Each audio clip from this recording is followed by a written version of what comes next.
Hey Wrangler 4xe fans, welcome to this episode of Under the Hood. And in this episode, we are going to deal specifically with this little reservoir right here. This is what is called the battery coolant reservoir. And I got to get my flashlight over here.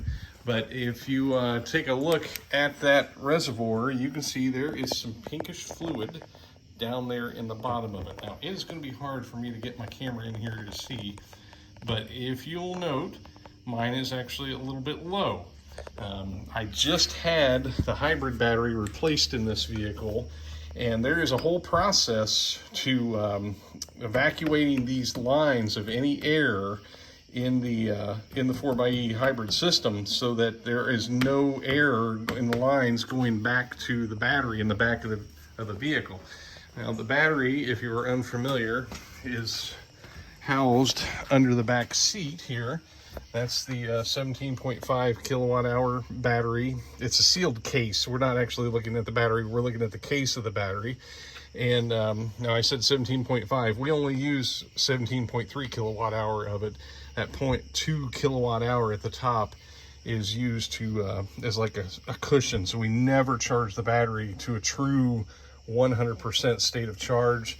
Even though your dash may show 100%, it's actually not 100%. That's a little secret. But there are coolant lines going back to this, and actually those lines can be used to also warm the battery in the winter.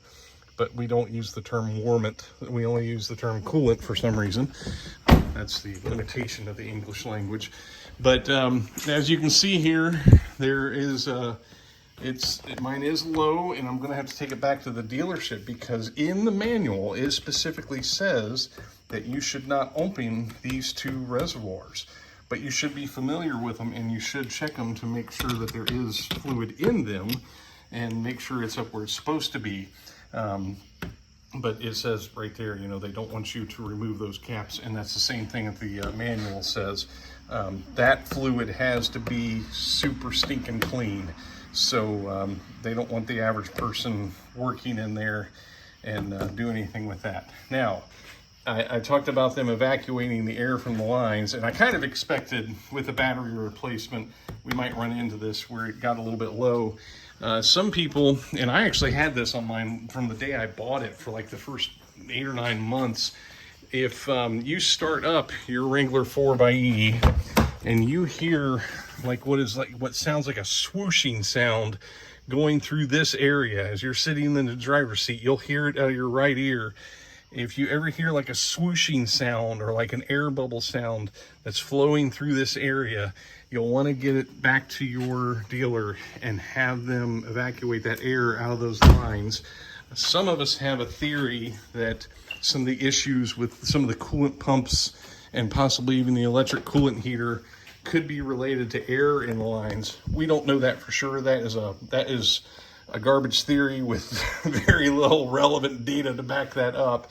But some of us have wondered that if you had air in those lines, if you could cause issues with, there's a coolant pump A and a coolant pump B and the electric coolant heater and all sorts of things inside this thing. So you definitely, if you're hearing that sound, and that goes for the Grand Cherokee 4xe and the Wrangler 4xe, we've heard people that both have said that, you know, they can hear those bubbles swooshing around. It's actually kind of a cool sound, and you'll hear it right at startup when all the pumps kick on.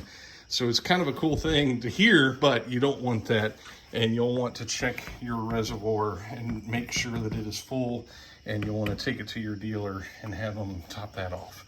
So there you go. Thanks for watching. Take care.